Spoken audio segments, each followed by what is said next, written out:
Video 14.7, Lavignac's Riddle.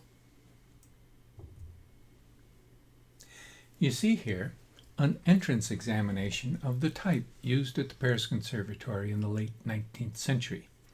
It was published in a large collection of given basses and melodies, a collection edited by Lavignac. This is number 152 in that collection. It's unusual in that it has a riddle attached to it. There's a chant donné that begins, a melody in soprano clef, and then a basse donné in bass clef at the halfway point. So let's take a look at that, the basse donné. The shape of the bass is the general shape of the Romanesque bass. That is,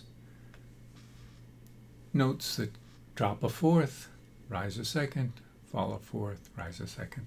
Here they first go up a fifth before dropping an octave, and then up a second. Okay?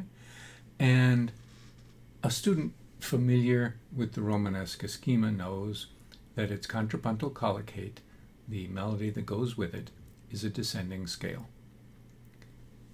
Here, that would be descending from E or C. So, could be a descending C major scale.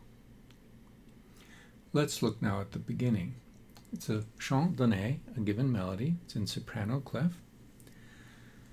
It begins on C, and the melody goes do, si, la, sol, do, di, da, dum. That's the colocate to a rising scale bass. With that in mind, let's look at the riddle.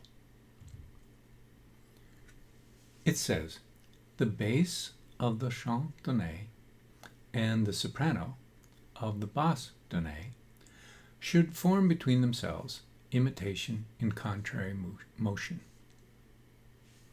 So, if we're confident that the soprano of the basse donné, the Romanesque bass, is a descending scale, then the counterpoint for the chant donné should be an ascending scale, an ascending C major scale. That's the solution of the riddle. And this is what it sounds like.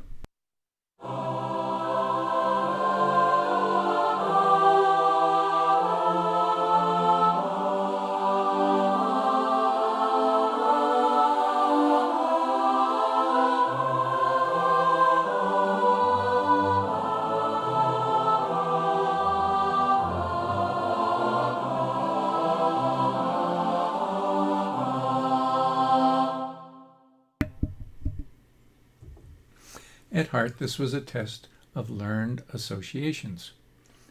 For students trained in the Italian and French tradition, it was actually quite easy.